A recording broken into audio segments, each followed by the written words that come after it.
Welcome to the Betting Above the Rim podcast. Today's day, June 26th, episode 161 of the Betting Above the Rim podcast. Let's get started. We will obviously focus a lot of the award tour on the NBA draft and the result of what we have. I'll give you a team that I liked when they made a pick, a team that I didn't like. We'll also get into a little bit with Rookie of the Year odds. But there was a flurry of moves in the NBA leading up to the draft that I want to make sure that we address in our tip-off topics. First things first is Boston. Boston was looking at a huge luxury tax deal, and it was talked about after the season that they were going to have to make some moves and to shed some salary. And they did that. First domino to drop was Kristaps Porzingis. Kristaps Porzingis was traded in a three-way trade between Boston and Atlanta and Brooklyn that basically said KP in the second-round pick to the Hawks, Terrence Mann in Atlanta, 22nd pick to the Brooklyn Nets. Brooklyn took a guard. Shocking. Actually, that may have took Jake Pale on that one. And Georges Niang in the second-round pick to the Celtics. Next trade, and then I'll get into it, everything together, is the Jrue Holiday trade. It was Jrue Holiday was traded to Portland in a package that included Anthony Simons and 2 second-round draft picks. So from a Boston perspective, they had to find a way to shed salary, get some kind of assets in return. So Georges Niang, stretch four, is really not going to move the needle much if you think he's going to replace someone like an Al Horford, right? I think they're going to miss Kristaps Porzingis because of Porzingis' ability to protect the rim. Also, as that stretch five, he gave guys like Jason Tatum when he was healthy, Jaylen Brown, room to operate to drive the ball to the basket because he's not a Mitchell Robinson that's in that dunk spot, right, or Rudy Gobert. So there is that in regards to moving KP to Atlanta, in which an Atlanta team now is looking at the East and saying, shoot, why not us? Everyone else is making a move. We could try and make our move there. The more interesting trade to me was for Anthony Simons. Anthony Simons is a 20-point-a-game scorer. No one can discount that at all. But you can't look at me and say, Anthony Simons is selfish at times with the ball. He is. Anthony Simons, sometimes you could question his effort. That's a fact. And Anthony Simons' defense is not overly strong. Now, you tell me with Joe Mazzulla how that fits. You tell me with that Boston Celtics culture of winning that's want to fit. Now, listen, he's a dynamic talent, an excellent scorer. Now, if they can hone his skills and get his effort and defense up, it's going to be a great trade. But to me, if I was Boston, I would have rather asked for Shaedon Sharpe. Because to me, Shaedon Sharpe gives me a little bit more, dynamically, especially defensively, and his ability to attack the basket. So now it leaves up to Boston. Is there another move? Are they going to play Derek White with Anthony Simons and Jaylen Brown in that three-guard lineup? Also, what are they going to do in the big man market? Because now Porzingis has been traded, Al Horford free agent, Luke Cornett free agent. And I thought they would have addressed it in the draft in round number 1.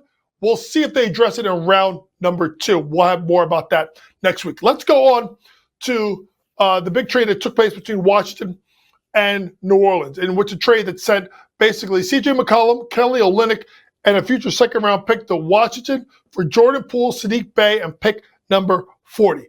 This is basically, and we'll talk about it in more detail when I get into the award tour because it kind of ties in Trey Johnson's odds to be Rookie of the Year. But I'll take New Orleans' side of it. What it allowed them to do is get a long-term contract for Jordan Poole, someone that they maybe need to change the scenery. Sadiq Bey is a seasoned pro. They get a high second-round pick in the middle of round number 2. And C.J. McCollum is probably going to leave in free agency. So for them to kind of get what they got is going to be important. But like I said, we'll get to Washington in a little bit when we get to awards. I think it firmly means how you're going to look at, obviously, Trey Johnson's odds to win Rookie of the Year. Let's move on. There was a flurry of other trade that took place. What's kind of the head scratcher, if you think about what happened afterwards, is Charlotte Hornets sending Mark Williams to the Phoenix Suns for the 29th pick tonight, or that was in the first round, and the 2029 first-round pick. So 2 first-round picks basically for Mark Williams. Mark Williams, as you know, was almost traded to the Lakers, actually was traded for the Lakers, failed his physical. The reason why this is really interesting is they traded for Mark Williams. They got Nick Richards last year from Charlotte at the deadline. And then they also turned around and they drafted Kamal Malawach. Why the hell do we need 3 centers that all do the same thing? So to me, Phoenix, if you would have said they got Mark Williams, but then they didn't get Malawach, I said, okay. If you would have said they got Malawach, but didn't get Mark Williams, I'd say, okay. But the fact that they have Williams, Richards, and Malawach on the team makes me think that Nick Richards is probably on the move, and I just don't understand what Phoenix is doing. Someone's got to explain it to me because I'm kind of confused in what they're doing. More with Phoenix, obviously, as we get into our offseason stuff. Let's go to some extensions. Number 1, Fred VanVleet. Fred VanVleet signed a 2-year, $50 million extension to stay with Houston. And I told you when they got Durant, it made sense. Obviously, Fred VanVleet played really well in that point guard spot. Now you have VanVleet, seasoned pro, won a championship.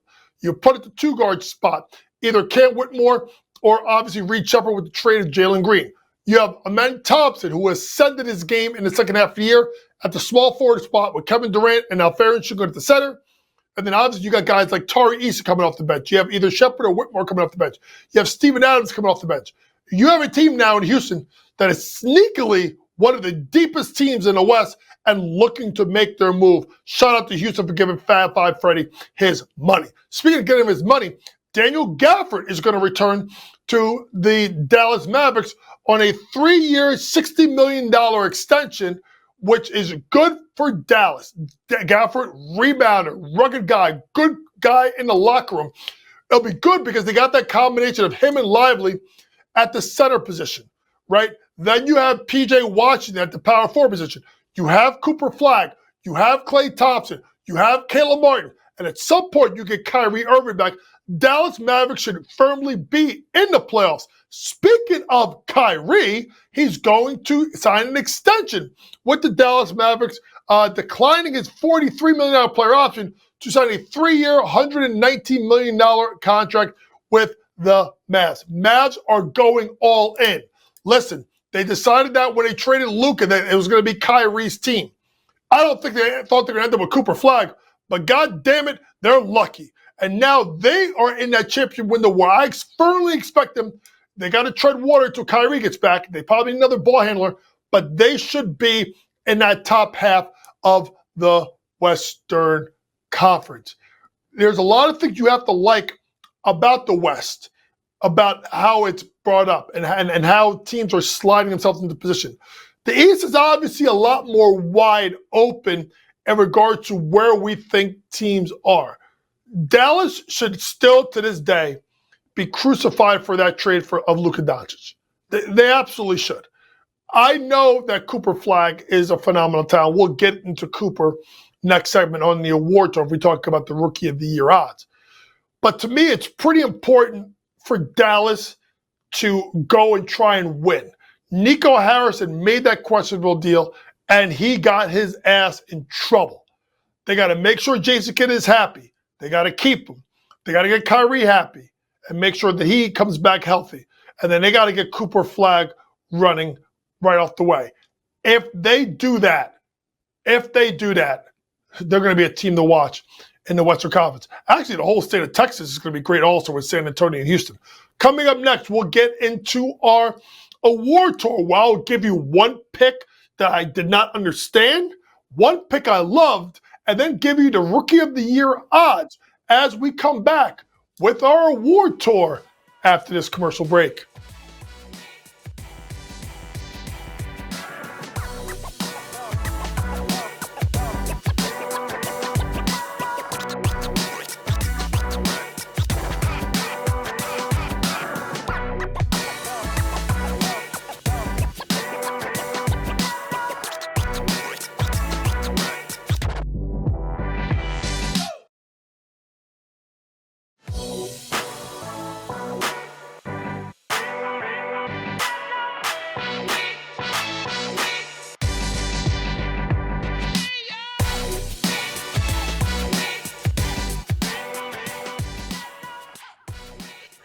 Welcome back to the Betting Above the Rim podcast, episode 161, and it's time to get into our war tour as we break down future marks of the NBA. And speaking of the future, NBA Draft Day 1 was conducted last night out of Brooklyn, and I wanted to kind of go through the top 8 or so top 10 picks, and then give you some things I like and I didn't like, and then we'll get into, obviously, the Rookie of the Year market. Obviously, number 1, Cooper Flagg going to Dallas. Dylan Harper, number 2, to San Antonio. VJ Edgecombe, 3 to Philadelphia. Con Knipple, 4 to Charlotte. That's everything. Those top 4 was exactly what people had predicted in the gambling space. Number 5, this is where it gets interesting. Ace Bailey. Why? Ace Bailey didn't want to go to Utah. Danny Ainge said, I do not care. So then that kind of started moving guys. Trey Johnson, who fits in to Washington. But hold on a second before we move on. Washington's interesting at 6. We just talked about the trade they're getting for CJ McCollum. They're in an interesting spot because their pick, I do believe, is top 10 protected for the 2026 NBA draft. If they don't get it, it goes to New York. Now, also, CJ McCollum, Kelly Olynyk, Chris Middleton, and the 4th player is Marcus Smart, all come off the books after this year. That means that Washington is going to have over $100 million of cap space in 2026. How does that affect Trey Johnson? We'll get to that in a second when we look at the Rookie of the Year odds. Let's bring the board up, Matt, and let's keep going. Number 7 is Jeremiah Fears, going to be the point guard in New Orleans, obviously, with McCollum being moved. Here where it gets really crazy, Igor Demon going 8 to Brooklyn. Obviously, Colin Murray Bowles, nice pickup. We like him very much, especially Kevin at number 9. And then, come on, Malawatch going 10 to, that's not Houston. That trade was sent in the KD trade. That went to Phoenix. So let me get to stuff I liked that I didn't like. And then we'll quickly hit the Rookie of the Year odds. Matt, go back up and pull up and keep that up here. The Nets. What in the hell were they doing? Number 1, they had 5 picks. Number 2, they kept all 5. Igor Demon, right? Nolan Traore, right? And then obviously Ben Serif. Folks, I know they needed a point guard. Did they have to draft 3 of them? And if you think about it, could they all project to be good players? Yes. But you don't draft 3 projects at the same position where you really had needed everything, except for maybe if you think Cam Thomas is your long-term solution at 2 guard. Now, I like Danny Wolf. I like Powell, but I'd have some questions in regards to Brooklyn. Other pick that I was scratching my head about is number 16. It says Memphis, but that was actually moved to Portland. Yang Hansen, the 7'2" center out of China. Now, why are you drafting a 7'2" center out of China? Well, you just drafted Donovan Clingan last year at 7'2" himself. Now, unless you're going double big, this makes no sense. You got more, I got more. But they also have Robert Williams on the roster. They also have DeAndre Ayton on the roster. So what in the Brooklyn Nets are the Portland Trailblazers doing now with 4 centers? Now, obviously, they're going to probably try to move Big Rob and obviously DeAndre Ayton for basically pennies on the dollar because one's always hurt and the other one doesn't denominate like he says he's going to. But to me, that really made no sense to me. Let's talk about what did make sense. Kasparadis Jonas going to Miami. Lord have mercy. If there was a guy that slipped and fell, it was Jonas going 20th. He's going to get time. Unless it's him or Davion Mitchell, there's a need at the point guard. Cerebral guy, shoots the ball well, table setter, can pass. Well, you got Hero, you got Scary Terry, you got Bam, you got all these other guys, and you got Eric Spoelstra. What a hell of a pick. Hell of a pick for Riley, who's had a tough offseason. Andrew Wiggins as well. Who's had a tough offseason, didn't really get into Kevin Durant sweepstakes. Jonas, sneaky good pick by Miami. So how'd that leave you? Well, let's talk about the betting angle of it. Rookie of the Year odds are out. Cooper Flagg minus 190. Ace Bailey 8.5 to 1. Trey Johnson 8.5 to 1. Dylan Harper 12 to 1. Edgecombe 25 to 1. Derek Queen going to obviously New Orleans at 30 to 1. His teammate Jeremiah Fears 35 to 1. Along with Con Knipple Igor Demon, and Kasparis Jonas 60-1. Leave it up there, Matt. Cooper Flagg's obviously the favorite. We all know why. It makes a ton of sense. Ace Bailey's intriguing at 8.5-1. Folks, they have to move guys. He wants to be a star. They have 4 guys that they should be looking to move. Collins, Markkanen, Sexton, Clarkson. For every guy they move, that's more shots for Ace Bailey. So we know John Collins is probably going to move. I would figure you got to move at least 3 of them. Maybe Markkanen's the only guy that stays. So as they move more guys, look at Ace Bailey's numbers to get shorter than 8.5-1 to get the shot attempts. Trey Johnson, that's the tough one. What does Washington do? Do they go for it? Try to make the playoffs, which means they forfeit that pick to New York in the 2026 draft, which is going to be much deeper, or do they punt? You got to watch this closely. If they start getting rid of these guys, Marcus Smart, CJ McCollum, so on and so forth, right, Chris Middleton, then it can open up for him. But I don't see the pathway. Harper, not going to play enough. Edgecombe, 3 guards. Derek Queen, that's intriguing at 30-1.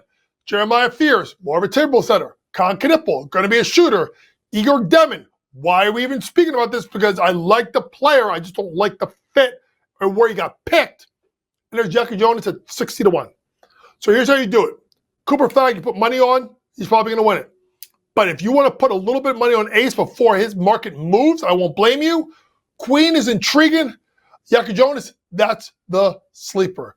Coming up next, we will get into our scouting report as we break down the WNBA with a slew of matchups, including Minnesota Lynx taking on Alicia Gray and the surprising Atlanta Dream. Caitlin Clark, who's injured, versus Paige Beckers. How you doing? She's been balling. The Sky, they actually got a win, versus the Valkyries, surprise team in the WNBA. Sabrina Ionescu and New York Liberty take on Alyssa Thomas and the Phoenix Mercury.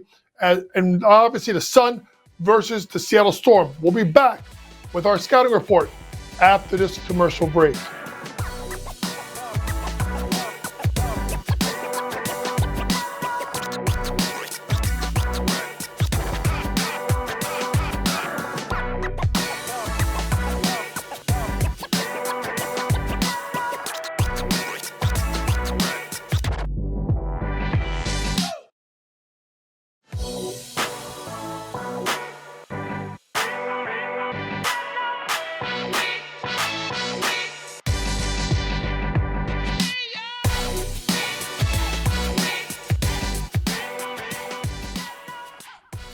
Welcome back to the Betting Above the Rim podcast, episode 161. And it's time to get into our scouting report as we break down games in the WNBA. With a loaded slate on Friday night, let's get to some picks in the W. Leading off, Minnesota coming off a loss, only 2 losses this year, going against Alicia Gray, Ryan Howard, Brianna Jones, and Brittany Griner in a surprising and surging Atlanta Dream. Atlanta Dream are 1.5-point favorites versus the Minnesota Lynx. I think Minnesota Lynx's schedule is inflated.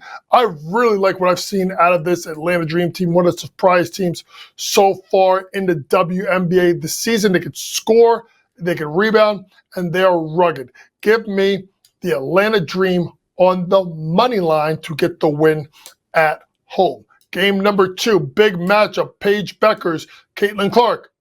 But are we going to have Caitlin Clark? Lines say -7 right now, but do make sure you get my scouting report, which I'll have on the Sports Grid app tomorrow afternoon, as we don't know Caitlin Clark's status, because obviously tonight's game that they have, remember, they're going to be a back-to-back on Friday. She's not playing. Right now, lines are -7. To me, I'm looking at a dynamic matchup. So to me, I'm looking at points, rebounds, assists for both Paige and Caitlin Clark, because let's be honest, eyeballs are going to be on a set. 2, I would say, the 5 most popular players in the world. I know people know Caitlin Clark's number 1, but I firmly think because of her time at UConn and the way she played for UConn Machine, I firmly believe that Paige Beckers is one of the 5 to 10 most popular players in the WNBA right now. And she's been going scorched earth as of late. Look at the PRA for Paige Beckers, and we'll see if we get, obviously, Caitlin Clark. Game number 3, Chicago Sky, Golden State Valkyries. Lions are out. Valkyries are laying 8.5 points. Plus 310 on the money line for Chicago, -420 on the money line for Golden State. I know Chicago had a good win at home last night. but I can't go against what this coach in Golden State's doing. And the home court advantage that they have is amazing. Folks, think about this. In their first, 5-6 weeks of existence, they beat the Aces by 30 at home.